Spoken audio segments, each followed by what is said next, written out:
Okay, hello everybody. This is Soraya from the Purpose of Professional Media, and we are the podcast for the people, your career, and the culture. Today, I have a very special youth advocate, environmentalist. I have a sustainability advocate and project founder. Sophia, please introduce yourself to the people on the podcast. Hi, Zaraya. Thank you so much for this opportunity. I'm so happy to share this moment with you. I am Sofia Posadas from Guatemala.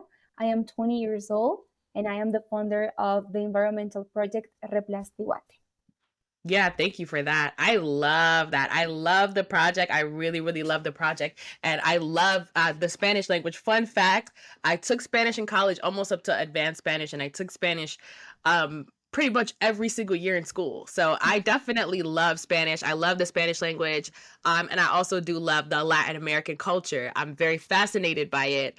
So thank you for sharing and also, being international, bringing a new perspective to this podcast.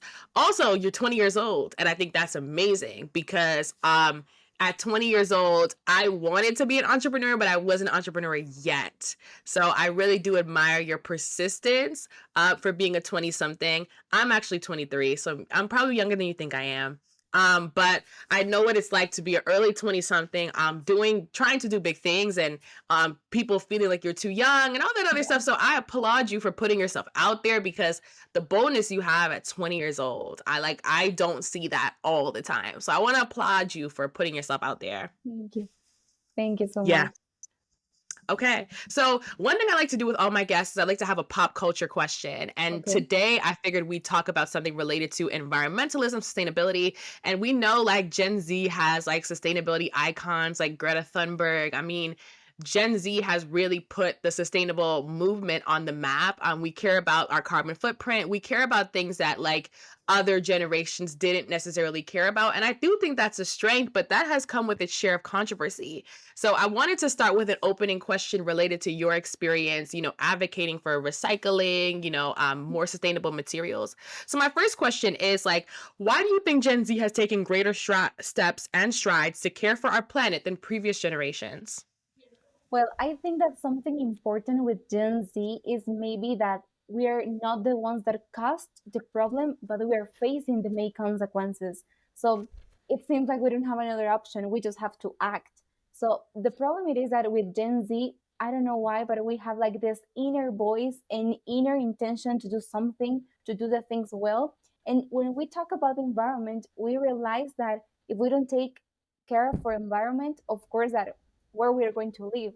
So definitely that's something that affects, and I think that that's maybe what Gen Z is more motivated because maybe our parents or grandparents were the ones that create all this pollution, but maybe we're the ones that can bring up with a solution. Yeah, no, I agree with that. I think that there is this thing of the digital age almost like exposing the ills of the past, and we're going through this collective experience where we're reliving the past environmental trauma, and but we're also experiencing our own in real time. And because of social media is such a good bridge between the past and the present. It feels extra heavy to Gen Z. Would you say that's also a part of it? Yeah, of course that it is. Social media is like an important tool for Gen Z. For example, maybe we can imagine our life with our phone. So of course, because it is an important and useful tool for us, and that helps us to communicate. So we communicate everything that we do. We communicate what we eat, what we're doing, and everything. And as we share all of that things, we also are using these useful tools as social media to also send a message to do something and take action for our planet. Yeah, I love that. I think that's a great message. But I also think that social media is a great tool. However, there probably are some detractors, some people saying, well, Gen Z is super privileged or Gen Z just likes to whine about everything and not fix anything. So do you think Gen Z is more concerned with the environment because of relative privilege or social media? No, I don't think that we are privileged. Of course, that every time and every generation is different. Every Mm, generation face things different. Like, for example, maybe they say, well, you have privilege because social media and technology and internet, and that's true. That's like an advantage that we have. But on the other hand, we are also facing many other things that are negative. Like, for example, we are in some way like more exposure to so many things. um in fact, these years have been like with a lot of trouble since the pandemic. We face a pandemic, so of course that we Yeah. have many things, but I don't think that we are privileged. Mm. No, I have to agree. I don't necessarily think Gen Z is privileged either. I Yeah, think there's this issue of people thinking that Gen Z is privileged because maybe we have more access to information, maybe we're the most informed, but I think that there's a saying, I don't know like which like Greek or Roman philosopher said it, but to increase knowledge is to increase sorrow. You know, we're more informed, but we're actually more exposed to the bad things, not just the good things. So I exactly. think when people say Gen Z's privilege, they see like, you know, people being able to live off of being a YouTuber, an influencer, and like not have to Hmm. work. And they see that as being privilege, or, you know, going on TikTok and being able to go viral and build a brand. But is that really privilege, or is that just a new level of exposure? So I agree with you. And I like what you said. Is it really privilege? I don't know if it is. Yeah, definitely. Yeah. Okay, so speaking of Gen Z, like, and the privilege that comes with, we can say exposure, education, all these other things. How do you think Gen Z can better educate other generations, say like Gen X, or they call, I think, yeah, the boomers, millennials, on the Mhm. importance of caring for the environment? Well, I think that as I told you, we have like this inner sense of doing something that maybe the other generations didn't have at their time. So I think that Gen Z can better educate other generations just to tell them to take action. No matter you what you're going to do, but just focus that it's going to be something positive and take action. Don't be afraid of do something. And maybe that's what other generations didn't have at their time that we are doing. Because as I told you, we have social media and we share it. And every time we want like to let people know what we are doing. And it could be also like in a personal life, but also like as I told you, positive impacts, social changes. So I think that is something that other generations have to learn from Gen Z is that power of take action. Don't be afraid of take action. Yeah, no, I agree. I agree. And you're right. Like everything that we do, every single post that we put out, it's a micro action, right? It's a smaller action that can have a outsized result. It's kind of like the match lighting the fire. And I think that you're right. Gen Z has a special, we exist at this special intersection, like I said, of the past and the present. And we have this special way of looking at problems and realizing, hey, we can't sit on them, but we have to make a difference, right? There's something in the world that I must do. There's something in the world that I must provide to make this world a better place. And I think the sustainability movement, especially how it's taken off amongst Gen Z, can be an example to other generations rather than a clash of generations. Like I hear so many people almost doing this like generation war of like, you know, they don't recycle or they don't use biodegradable this, or people just fighting, like they're infighting. But what if we came together and, like you said, what if they were willing to learn from Gen Z and learn from that action orientation to take the action to change the world and make the planet a better place? Exactly. I like that. We don't have to fight with generations. It's not a war. It's not about like who generation is better or what generation is better. That doesn't matter. What matters is what we are doing to help and to protect our environment and restore all the things that are damaged. Yeah, absolutely, absolutely. So, like, I want to talk a little bit about this generational, sustainable, like environmental movement and how it looks in Central America. Like, how does it look in Guatemala versus the United States? So, how do you think environmental movements differ in Central America or Guatemala than in the United States? Well, I think that exists a huge difference because, to be honest, um, what I have learned and what I've heard about the US, it is that you have policies and you have laws, and maybe not in everyone, not in all the US citizens, but you have the awarenesses that okay, we have a problem, we have a climate crisis. But in Guatemala Mhm. or in Central America, we're just at the beginning. We're just like Yeah. taking the first step. For example, in Guatemala last year, we want like to create and apply a new law, and many people were against that law and said like no, that's not necessary, and it was about classification of recycling all the thing. And I was like, of course that is necessary, but unfortunately Mhm. in my country many people don't have that recycling culture or environmental culture, we don't have that culture like growth yet. For example, in many rural areas of Guatemala, is used to burn your garbage. They don't have like a collector. They don't have, no, they just burn out to everything that they have, and that's all. And they don't think about the impact that they are doing. So we're just taking the first steps. I think that during this year 2024, there was a movement, and they advanced a lot, and they are involving many actors like public sector, schools, and all the things. But it's just the beginning. So Mhm. maybe we can compare what is US and Guatemala, because it's totally different. For example, in my case, that I take care about the environment is like, really? Do you care about the environment? I am looking like a strange citizen in Guatemala because I am young and it's not common to take care about environment, even with my family. When I start the process of recycling plastic bottles, they say like, "What are you doing? That doesn't matter." And I was like, "Of course, that matters." So maybe connecting this question with the previous questions, I am educating my family because my parents and sisters are millennials or boomers or whatever. But now they have like, okay, as Sophie wants to recycle, everyone is going to recycle in this family. But it's definitely a huge difference between the the awareness that you have in the US that what we have here in Guatemala in Central America. Uh, Unfortunately, here also in Guatemala, we have a river. It's the Motagua River, and you know that river in our like geography, it was one of the most important rivers that we have. It is a hydrate resource that it's main, but unfortunately now it's, well, I will say that it's not a river anymore. It's just what you see. Just there is garbage and plastic bottles. We we lost our river. We don't take advantage of all that hydric resource that we have. So that's like a context, you know. We're just taking steps now. We want to clean the river, but it's not as easy as you think that to clean a river, because it's the biggest river that we have in our country. So it is something really sad for us, or like for example for me, like an environmental leader, because I want to do many things, but we're just taking the first steps. So we know that it will take like a long time to go over and see what we can do to take care of our environment, and also teach other people how we can take care of our environment.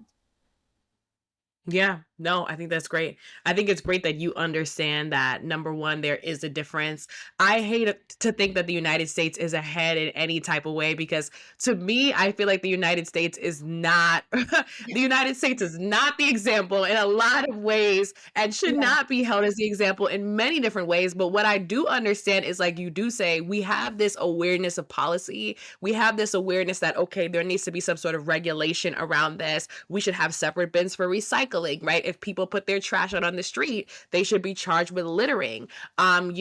Different things like different social programs, even to protect our parks and to protect our streets from trash. There are a lot of resources that we have here. Would I say we're as advanced as some other nations? Absolutely not. Like if you think of like Switzerland and like some other, countries that really do have advanced environmental and sustainable methods, the US is behind. But I understand what you're saying in that it's a process, and Guatemala has to go through its process the same way that the US has to go through its process of learning, of awareness and development.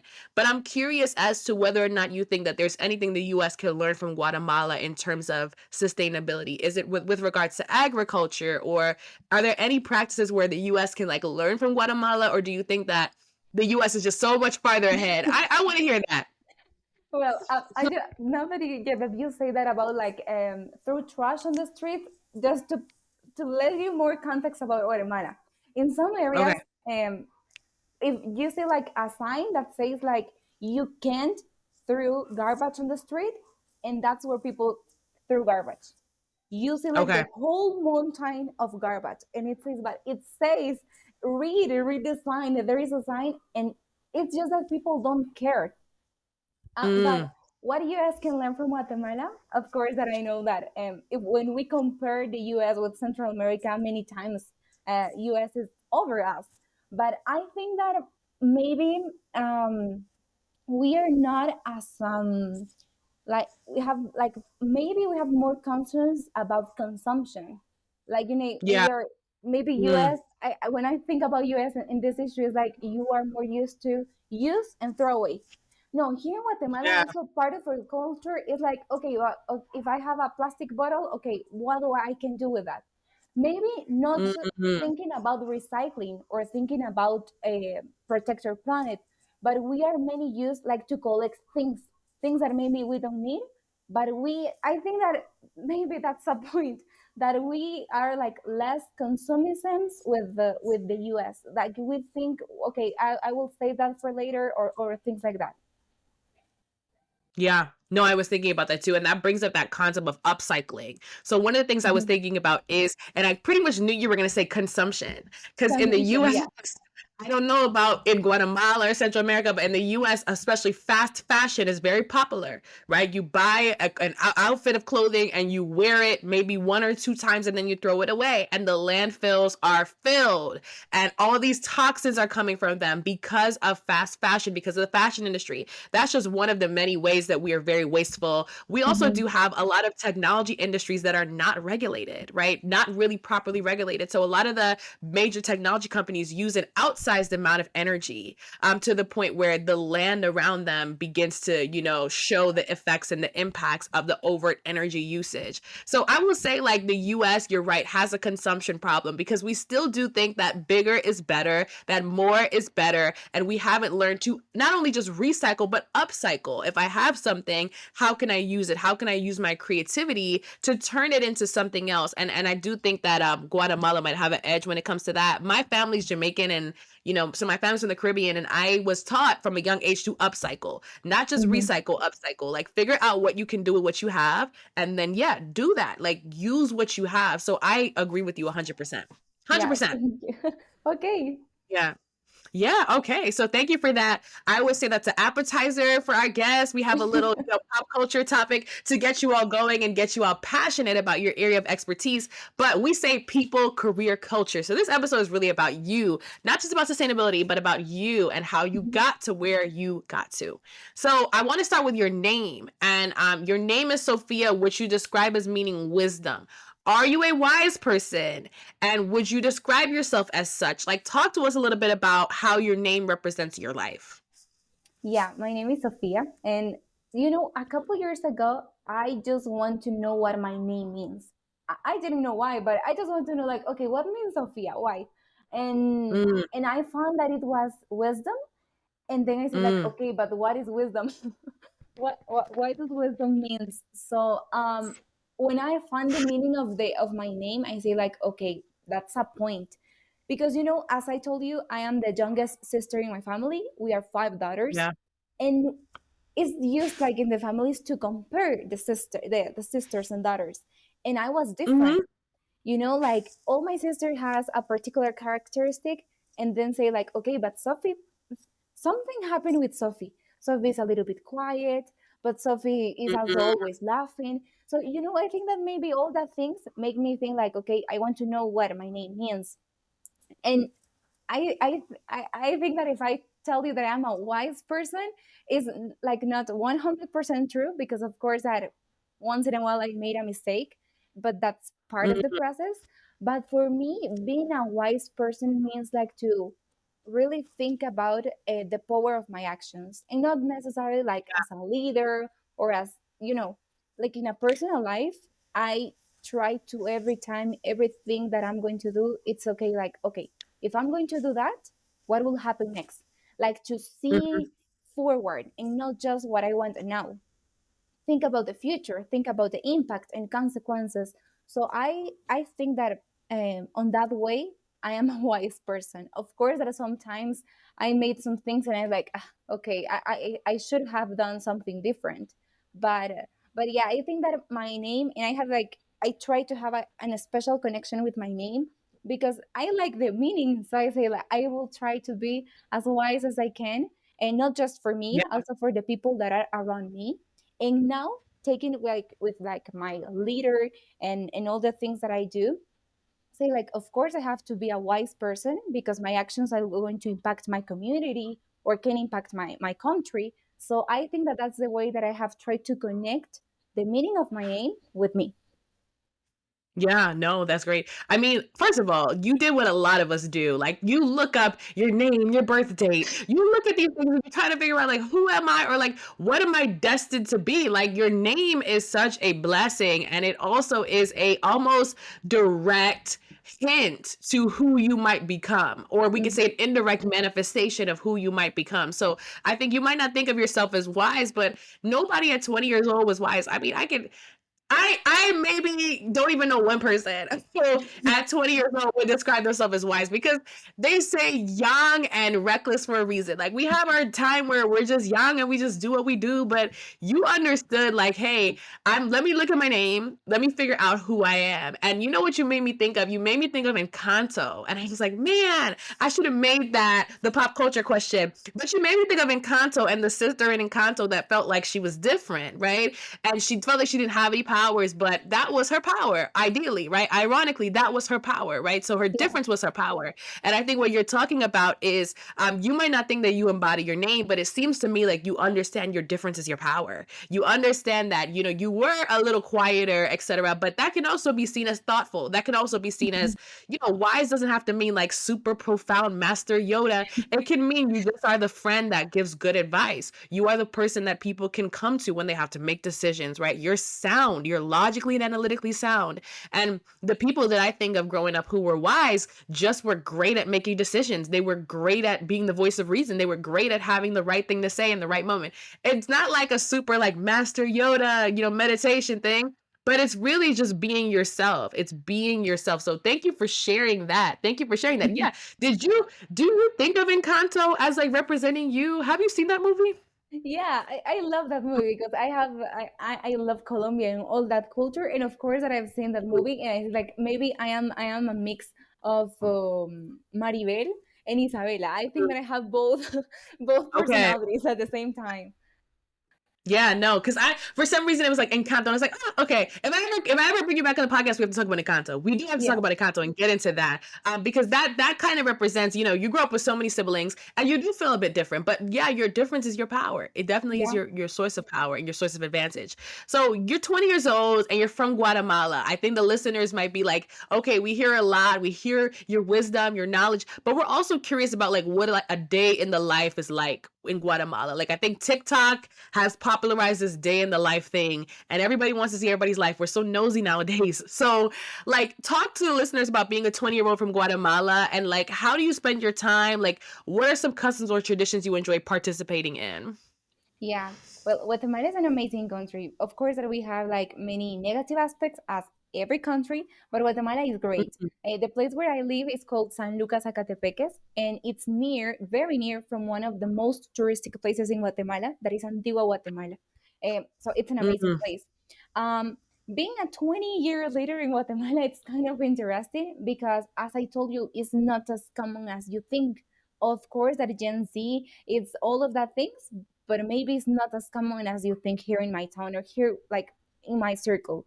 Um, I Something interesting is that I study the university on Saturdays. Here in Guatemala, like Mhm. difference in the US is like, for example, in US you have to spend like more time in the university.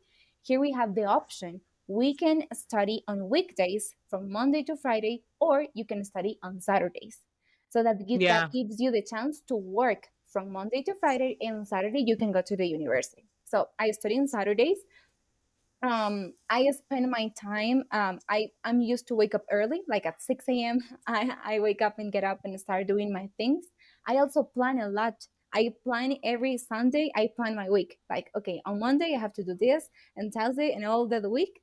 um well, my life is not like kind of interesting because I'm not used to be, something important I would like to mention is that I am a friendly person, but for me it's difficult to consider someone a friend. So I'm not Mhm. used to hang out with many friends. That's not something common for me. I spend my Yeah. time with myself, with my family, Mhm. and I'm going to the church every Sunday. That's basically like my day, Yeah. like my week. And also, I love the dogs. I am a dog lover. So every day I have to spend a couple of minutes with my dogs. I love to take a walk with them. And I love the nature. Here where I live, we have a forest in the back, and there is a lot of trees and nature. So I love to walk there. And yeah, basically is that. But being a leader in Guatemala also means, as I told you, like some people think that I am strange. Like, for example, my family and friends, Mm, they support me, but sometimes it's like, really, Sophie, you really want to do that? So, and that's something yeah. used here in Mm, Guatemala, that when you want to do the things different, they are like, okay, you are strange. You are kind of different with the rest of the society. yeah, no, because I think we have this fantasy of Guatemala or anywhere that we think is like tropical or warm being free. Like, oh, everybody's just out there being free. But what you're highlighting is like, number one, their average teen things that you do that every teenager pretty much does, hang out with the limited friends or, watch the dogs or go to church. But also, there's this societal expectation that don't stand out, don't be too different, just align with the status quo, like don't challenge what's going on and what's happening. And you're alluding to a little bit of that, and I want to expand on that. So I want to ask you, like, what has it been like for you to be a 20-year-old environmental leader in Guatemala? What challenges have you faced, especially around being a woman and a young woman in that sort of space? Well, I think that the main challenge is to be young. The last two Mm, years, I have been focused on Replastiguate, and it was like, okay, I need the support of the local government. So I have to go to the local government and present my idea, present my project. And they were like, okay. But I felt at that moment that the problem was my age. And the problem was also that mm, maybe I was a woman. So that I think that that's like the yeah. main challenge, that many people don't want, like, who don't want to take you serious because you are too young, and they think like because you are too young, maybe you're not going to do the things well, and they don't see like the patient, like all the things that you have, that of course you are committed with your project and with your community, but they just focus on it is that you are too young. So it was like so I think that maybe that was my main challenge that I faced, that maybe I am too young. But also with the pass of the time, I also show them like, okay, I am young, but as you see, maybe you didn't support me, but then I found support in other place. So it's Mm. ups and downs, that's how it works. Yeah, no, I mean, honestly, I think a lot of people listening can relate to your Yeah. story and to relate to what's happening. Like I'm 23 now, but for those who know, I started this at 22 years old. Not my podcast, but my career as a leader and entrepreneur, whatever. And I dealt with a lot of people thinking I was too young. And I think that there's this constant, like when it comes to women, especially women of color, there's this constant like goalpost moving of like, well, we don't think that you are enough because you're too young or you're a woman. Or sometimes in certain cultures, I've heard people say because you're not married. And it's all different types of like the goalpost is moving consistently. And I think that for your ability to persist through that and then also understand, hey, like they might think that I'm too young now, but eventually as time goes on, they're gonna see me as someone who can do it, who can be effective.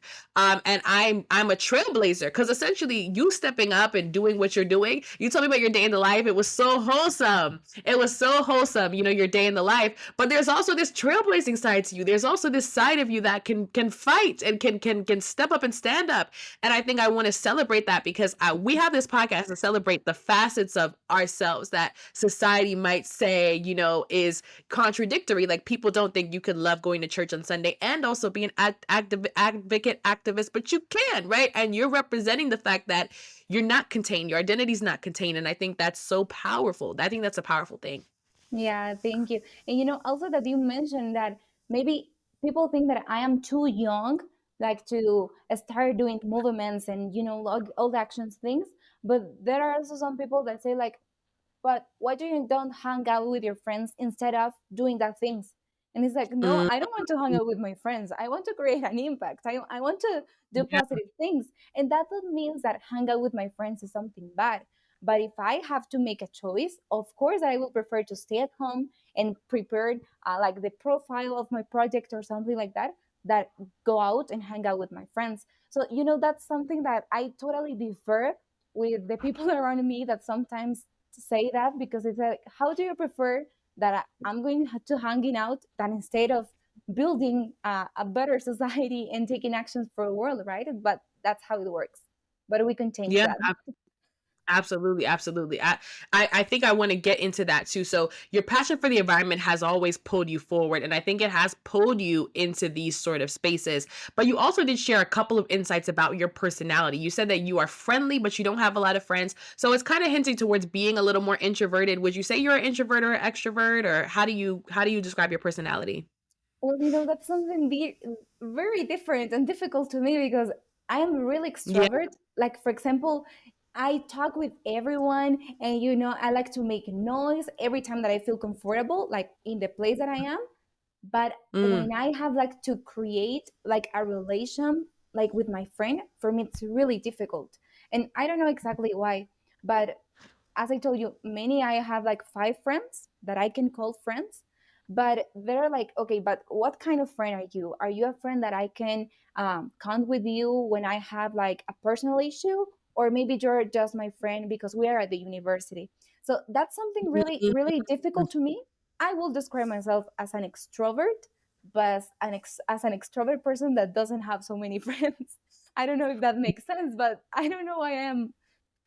Yeah, no, that makes a lot of sense. And you know, it's funny because I wanted to zoom in on that question because that's exactly me. What I will Yeah. say is you're going through something that people in your age group go through, right? You're starting to learn that friendships come in different categories. Like we Mhm. could think of friendships as ice cream. They come in different flavors. We got chocolate, vanilla, strawberry. There was man, I live by this Spanish Mexican place, and they have horchata ice cream, which is one of my Uh-huh. favorites.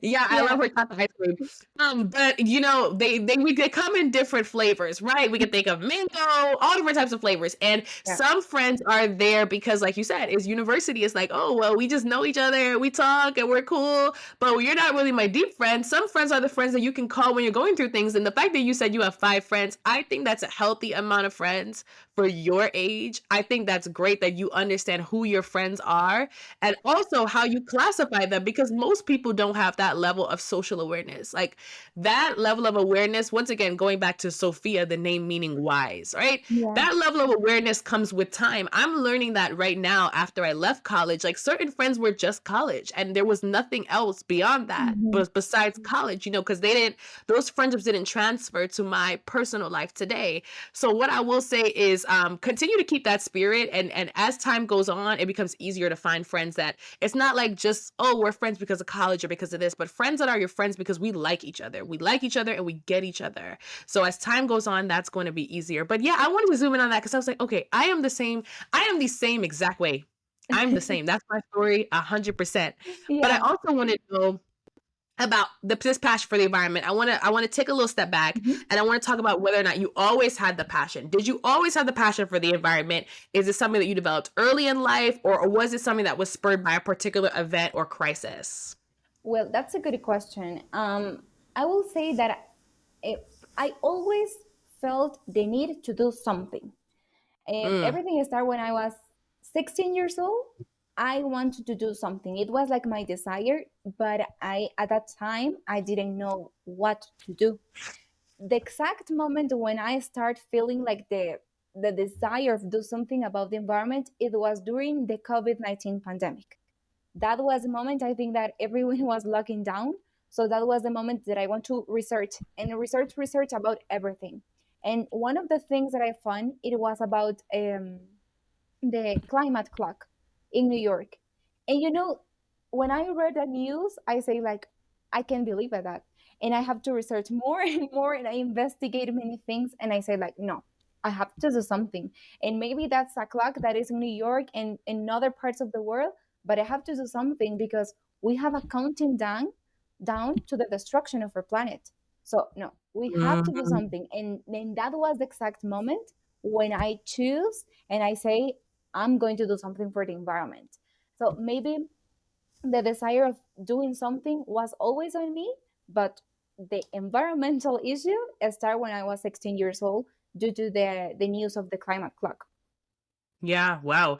I mean, it just shows you that one particularly amazing thing that I talk about on this podcast all the time is that I think our purpose in life becomes so evident as we are young. Like it is evident as a young person. And I think that when you latch onto something at such a young age, people might say you're too young, but really they don't understand your direction. They don't understand the foundational moment where you realize this was my thing, like sustainability, environment, etc. is my thing. And this is the thing that makes me feel alive when I look at it. You talk about like that rabbit hole moment.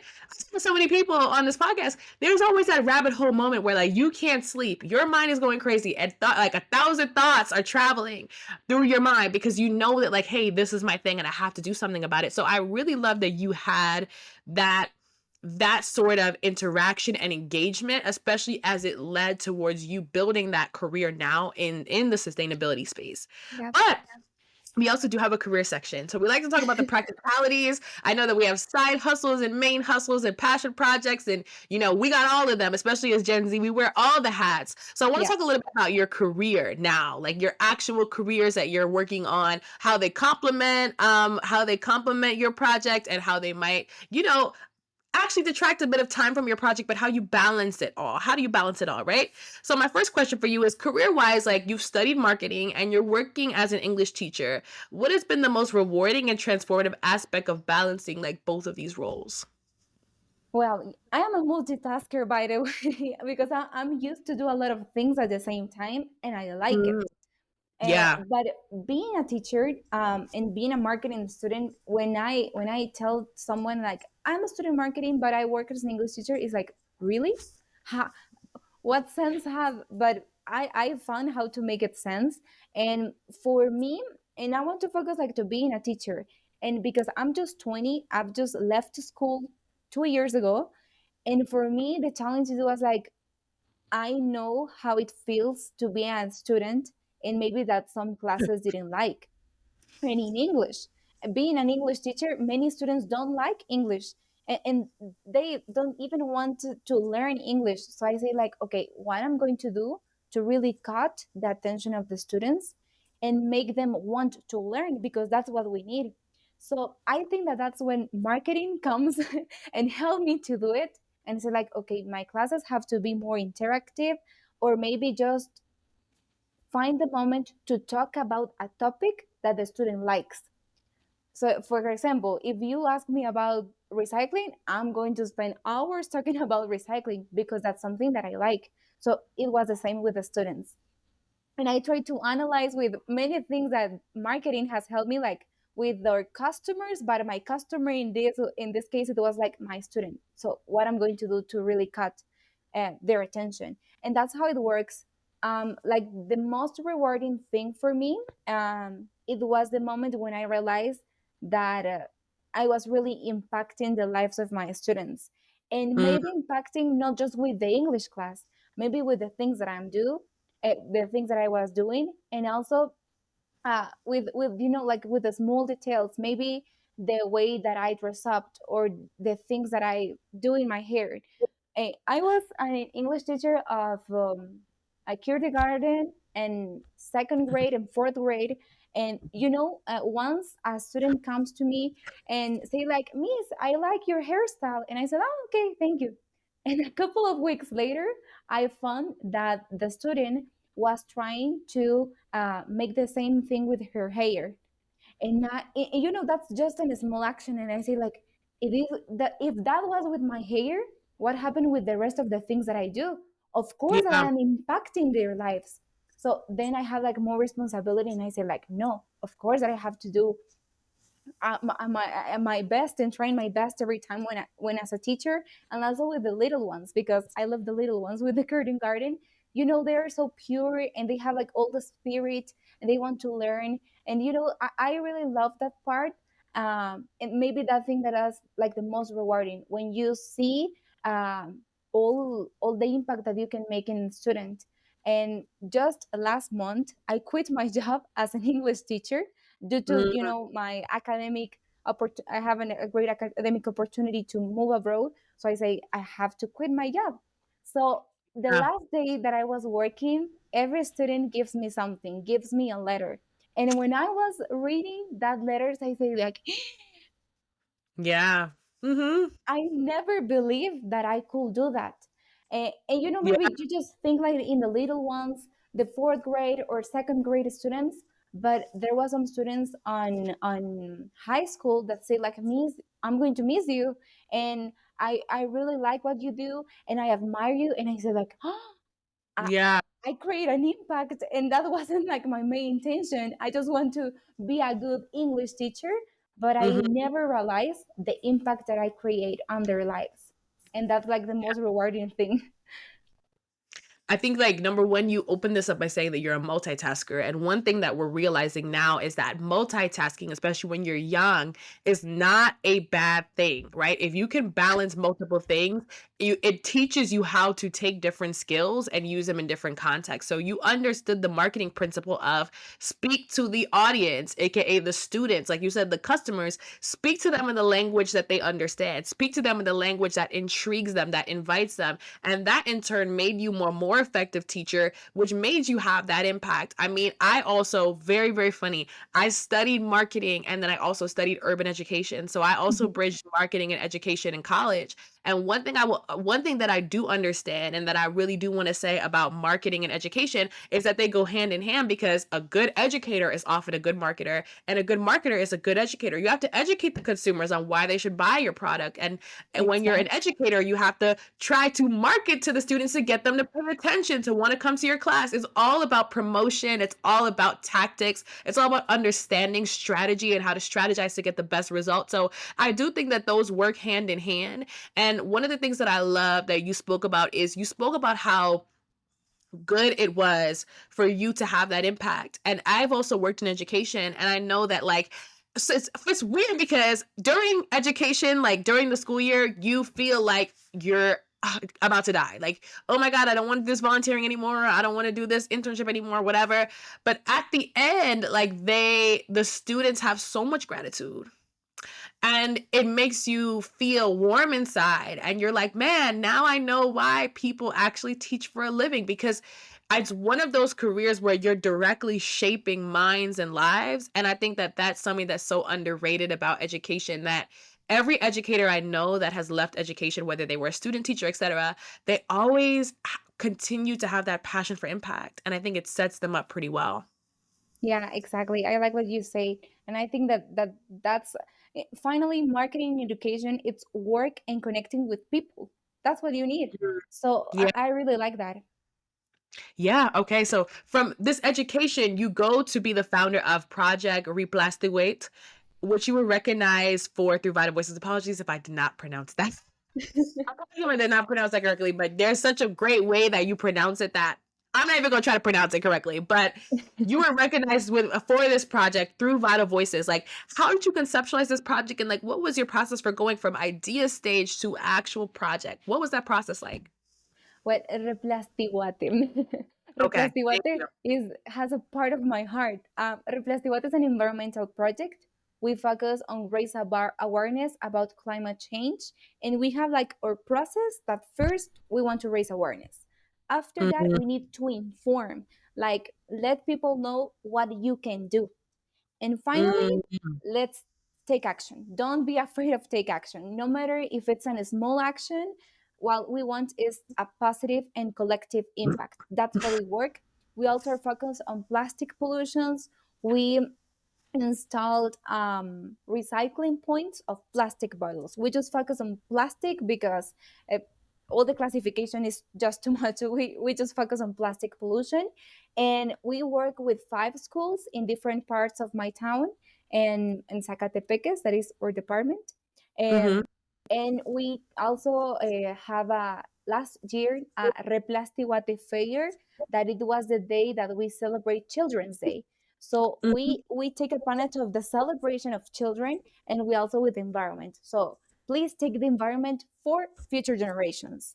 And we collect and recycle more than 3,000 plastic bottles during this time, that never imagine that has all that amount of plastic bottles. Then we take them to like responsible recycles, that they take in charge of like all the process of recycling. We just focus like to collect all the plastic bottles, and the process like to the idea to turn to idea to a project is not as easy as you think. Many things change for me, Like for example, Replastiguate start on, I won the grant on 2021, but all the process is started in 2022. And the thing was Mm, that I consider everything in my project, every small detail, how I'm going to do it, but something that I never thought it was the how the society will respond to my project. And that yeah. was my main problem. Because my Mm, project sounds nice and everyone says like, "Oh, yeah, it's a good project." But the society, I will say that at the beginning didn't support me, or not like my local society. My mm, idea has to change, because at the beginning I was like really focused on the community. I was not with schools, I was with my community. I wanted to install recycle points in different parts of the community, but that doesn't work. That was the moment that I realized that, in fact, the society didn't care about the environment. So, in the process, because we have, of course, at a time to do all the things, I have to change and say, like, okay, I can't work directly with my community, but what about schools? Schools is like a safe place where my recycle point can be, and maybe there I will teach and help the students, the young generations, so when they are out in the community, they will help me. So in the future, I will have recycle points in all my community. But at the beginning, I had to start with the schools, and that's how everything started, and how everything everything started to Replastiguate. And it has many ups and downs, but at the end it works, and it really works better than I can ever imagine. Like for example, the idea at the beginning, as I told you, it was just plastic bottles and recycling points. But now, during last year, we had the chance to work directly with three schools, public and private schools, and we like recognize the work of some students, and we make them like ambassadors of Replastiguate.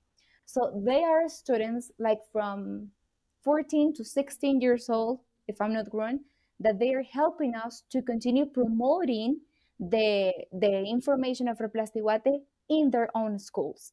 Now mm-hmm. it's not necessary, like for example, this year has been for me full of academic activities. So I have like to apart a moment for Replastiguate, but they continue help me in their school. Like they make some posters, or maybe they find like if the recycling point it is okay. So the impact and how Replastiguate advance is better than I can ever imagine when my idea started.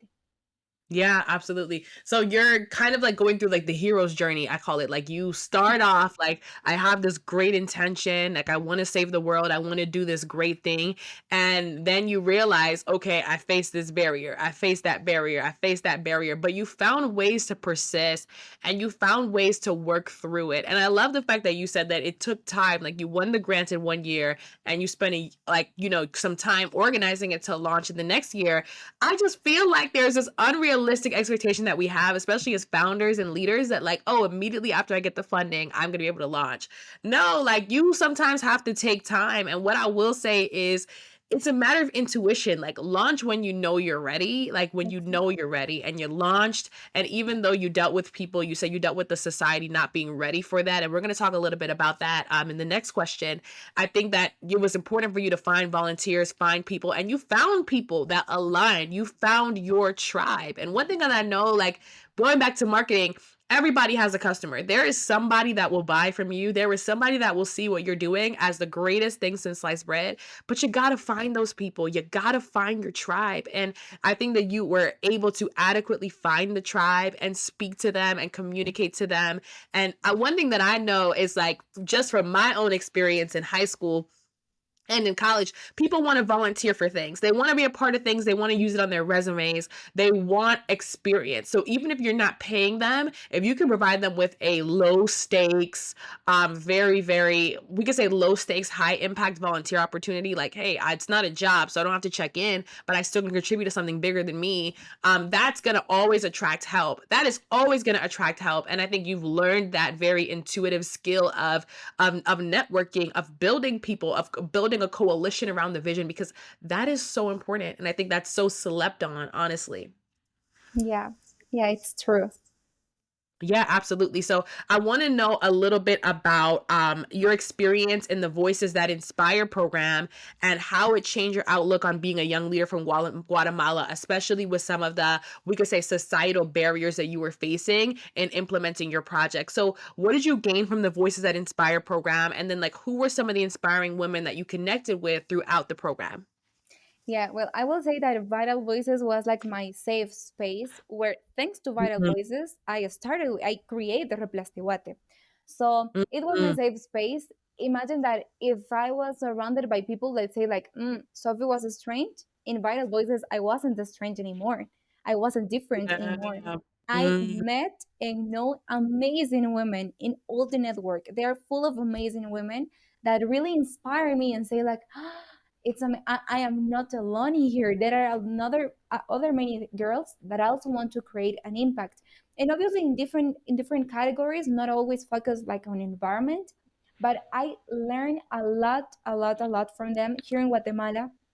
They really taught me a lot, and maybe we are not always talking, but I know when I need something, it's like, oh, I can ask maybe to a mentor that I have, and she always helped me. So it was really like my safe space, and every time that I have the chance to participate with them or do something with them, I am really happy. And when I finish an activity and I say, like, okay, now I am happier than I was yesterday because I have this opportunity and I love to be part of the Vital Voices network. Um, I just want to mention that first I was with Vital Voices Guatemala in a program called She Impacts, and Okay. then I was part of Voices That Inspired. And Okay. Voices That Inspired, it was like the thing that I need at that point of my life. Mhm. The program was just incredible, and as I told you, I learned a lot, many things that probably if I wasn't part of Vital Voices, probably I would never learn, because Yeah. these are not things that you learn in school or you learn at college. That doesn't Mhm. happen. So I was really happy and glad and grateful to be part of the Voices That Inspire program. And maybe as I told you, all the women that I have met are incredible, but if I want to mention, or if I have to mention someone, it was a girl here from Guatemala. Her name Mm. is Jelem Chem, and Mm. thanks to her, I knew about Voices That Inspire, because I think that she was the first girl of Guatemala that participated on the program. So Mhm. I just look at her and say, like, wow, all the things that she is doing is just like impressive.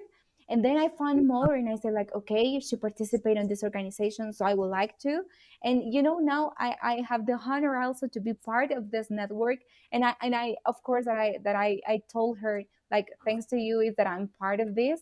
And even with the things that she is doing, she's focused more in education, and she continues to inspire me, and I continue learning from her. But I think that everyone in the network, I admire totally. Yeah, no, that's great. That's great. And one thing that I know about Vita Voices, because I also participated in a program, I think that you're right in that it is a safe space for so many people, because you can go there and no longer feel like, oh, I'm different. And one thing that I will say about, understanding the life of a visionary and talking to so many visionary people, when you have a vision for anything, you're going to feel different. You're going to feel unique. You're going to feel like you think differently. And it's so important for you to we talk about finding your tribe when it comes to your project, but also finding your tribe when it comes to finding other women leaders that can support you, other young women leaders, especially, that prove that it's possible. And I'm so grateful that you found that, not only in a mentor, but also in your fellow peer from Guatemala, because we need to see people that come from where we come from, speak the language that we speak, walk into the spaces that we want to be in, because that's the power of representation, right? If I step into a space, people think, because Soraya did it, I can do it. When you step into a space, Sophia, people will look at you and say, because Sophia did it, I can do it. And I think that I'm grateful for you that you had that experience of representation, especially so young, because you understand, like, hey, just like how the environment, we're connecting the past, the present, and the future, you are someone's past, present, and future, right? You are that person that people will look at and say, she did it here, she's doing it now, and I think I can do this tomorrow. She can pass the torch to me, and I can continue on. Yeah, I hope to inspire in that way many other girls. Yeah, absolutely, absolutely, absolutely. So I want to know, like, big picture, like, as someone with a focus on the environment and future generations, like, where do you see yourself in 5 or 10 years, and how will you continue to grow and break barriers or boundaries as a leader, preserving the earth for the next and current generation? Well, that's a good question. Thinking about my future, honestly, I see myself like in a long term, uh, as a full time, focus on a full time with my project Replastiguate. But I also Mhm, hope that in a couple of years, it's not just a project. I want to create like my organization of Replastiguate, because I know mhm. there is a chance, and I will be able to do it. So I would like to in the future focus as a full-time work with Replastiguate and also with other organizations, because I'm focused on the environment, but I also want to create impact in everything that I can. So that's what I would like to like dedicate my life to improve the society and the communities. Yeah. I think that's definitely something that I understand. And I feel that too. I feel like community and society is something that I truly do value as well. And I think that when we see ourselves as not just ourselves, but connected to, other things, like you said, growing a project into a business, into an organization, into a movement, right? You have that long term. And I love that you said full time, because I feel like people always think the side project is going to stay a side project. No, I would tell anybody on this podcast, fight for that side project to become your main project. Fight for the thing that you Exactly. poured so much energy into to become the thing that produces your livelihood. Fight for that, because a lot of people are not fighting for their side projects. They're really not. They're really, really not fighting for their side projects at all. And I think that that's a problem, because I do think that we need to fight for our side projects to become real projects. And like you said, all for the earth, right? You see it as you can do more than what the current project is. You can grow it, you can develop it, and then from there can be an outsized movement and impact, because it's all about the impact at the end of the day. It's all about the impact. Yeah, it has a potential. And, of course, that is not going to be easy. That maybe next week, Replastiguat is going to be an organization. I know that that's Yeah. not how it works, but it could be. And I will have to try hard and work hard and all the things. But I'm sure that maybe one day it will be my reality to wake up every day, say, like, okay, I'm going to go to Replastiguate, and everything will work as I would like to. Okay, that's absolutely it. That's absolutely, like, that's the moment and that's the mindset. Like, you have to know it's not going to be easy, but I'm committed to it. I've signed up for it. And once again, I think that that's an important thing. So I also do have a section of this podcast where we talk about culture, and the culture section is really where we begin to think about our big impact. What is our big why? Vital Voices would ask you, what is your driving force? Right? People listening to this might say, Sophia's so motivated, like she has it on lock, which I hate when people do that to us, because leaders do not mean that we are perfect, right? We have our own things, our own battles, our own struggles. We go through things like anybody else in the world. But like, what I will say is, like, people might listen to this and they might say, okay, I need to have a driving force like Sophia. I need to have a driving force. I need to have something that drives me. I listen to her drive and I feel like I'm not enough. Like, what would you say? Like, what would your advice be to a young person who is listening to this and might feel like, hey, I'm struggling to find my own sense of purpose or driving force? Well, my advice will be like, don't worry. Remember that is your driving force. You don't have to be Mm, bad or worry if it takes you years to find your driving force. Or maybe in a couple of days, you will say, okay, that's what I want like to do. Remember that is something that is yours, totally, totally yours. And it might change. Your driving force is not like mandatory that the driving force that you feel now is going to be the same that from 10 years. No, remember that is your driving force. So, first of all, don't worry, you are going to find it. Um, Also, the second thing, remember that we have a purpose as this podcast. We have a purpose in this life. So, mhm. just try to analyze, like, look at your back and say, like, okay, in the past I have done this and these things, so maybe all this time I have been focused on that thing. Like, as I told you, I always felt the need of do something. Let's think about like all the things that you want. They have like something in common, or maybe they not. So first, don't worry. Then try to analyze yourself and say like, okay, what are the things that I would like to do? What are my desires? What are my goals? And try to Mm-hmm. find like a common thing. And Yeah. also, I would Yeah. like to say that no matter like your beliefs or your faith or whatever, as I told you, Mhm. you have a purpose here in the life. And Yeah. also, like for me Mhm. personally, I have say like, okay, maybe I have some goals, and I recognize that I have some goals that sounds impossible, but I say like, no, it's not impossible. If that idea comes to my mind, I think that God gives me that idea. So if God gives me that idea, God will help me Mhm. to make it true, and Yeah. like to materialize my idea and work for them. So I said like, I don't have Amen. to worry. I understand that my driving force is to inspire, and I will dedicate my life Mhm. in the way that I can to inspire. So the rest of the things are going to work in the process. So don't be stressed. Don't struggle. Don't worry. You will find it, or your driving force maybe will find you, but you don't have to worry. Everyone here, we are here in the world because we have a purpose. And every time that we are facing difficult moments, we just have like to, breathe in and say, like, go back to our driving force and say like, okay, remember why you are doing what you are doing, and that's how it works. Yeah, absolutely. That's exactly it. Remember why you're doing what you're doing. Absolutely. And I think I love the fact that you gave tangible reasons for why someone should find their driving force, because I think that a lot of us don't know what our driving force is. And also, one thing I will say is your driving force can evolve over time, but you're Exactly. right. You literally have to find the common thread. And for the multifaceted people like ourselves, it can be hard because it's like, what's the common thread amongst everything I do? I do a little bit of teaching, I do a little bit of, but you went super meta and you were like, no, it's inspire. Like anything that I can do that I can inspire somebody, it energizes me, it fulfills me, it gives me that sense of life and that sense of passion. And you're right, people need to ask themselves, like, ask yourself the foundational questions and don't try to force yourself to sound like somebody else is driving force. Like, no, like be honest and say, what drives you? What gets you up out of bed in the morning? And like what makes you do things for no money, for little money, for and persist over time. It really is that driving force. And I love how you talked about God, because I also go to church. I was raised in church, and God is a huge part of this podcast. We talk about God here on this podcast, not every episode, but with the people that do believe, I do talk about him.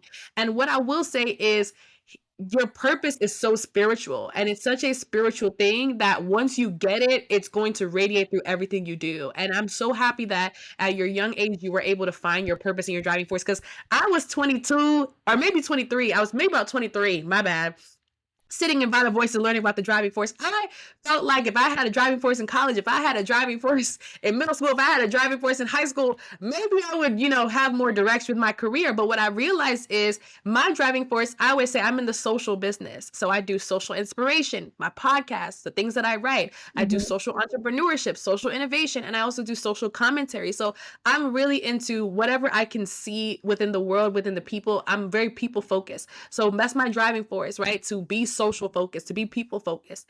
And I think that that's something that we all have to get in our minds. Like, what's our driving force? So I love the fact that you threw that pivot to God, because that's so necessary. And we often leave him out of this discussion, Mhm. when in reality, like you said, if he creates the vision, he's going to give you the resources. I love that you said that. I love that you said that. Yeah. I just have to say, I love Yeah, that. and something that comes to my mind now, it is that, for example, when I am facing a difficult moment, like for example, I told you I am a multitasker, and sometimes it's not easy because I have so many responsibilities.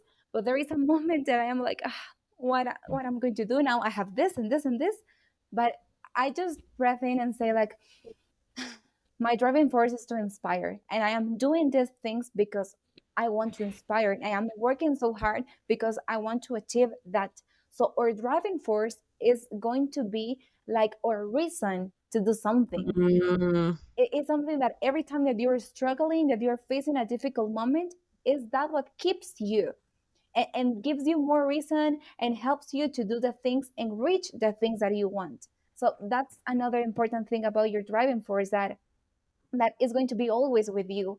And or for example, when I'm going to have a presentation or a pitch or something, The last minutes I am like freaking out and I say like, okay, inspire. I want to inspire. I'm going to do the things well because I want to inspire. So just think about like for the people that haven't fun like the driving force, just what are your thoughts when you're going to do something important, what you're going to do, or what comes to your mind when you're facing a difficult moment, what motivates you, and that will be a way that you will find your driving force. Yeah, no, thank you. I love it. I love everything that you said.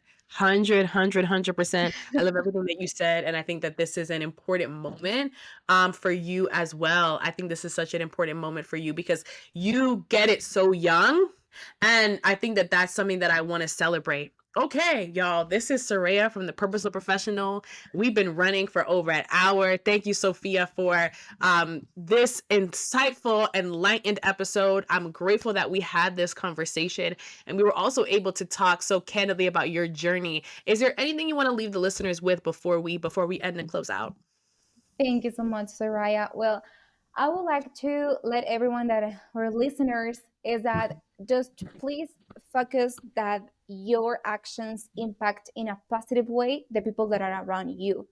Don't feel bad if maybe the things not always are going to work as you want, but just focus on positive impacts and positive actions, and don't worry, just let the things that work, and trust on your potential and your ideas, and remember that you have a reason and a purpose to be here in the world. Yeah, thank you. Thank you, Sophia. Yes, that was it. That was the closing. Yes. Okay. All right. Take care. All right. Thank you. Let's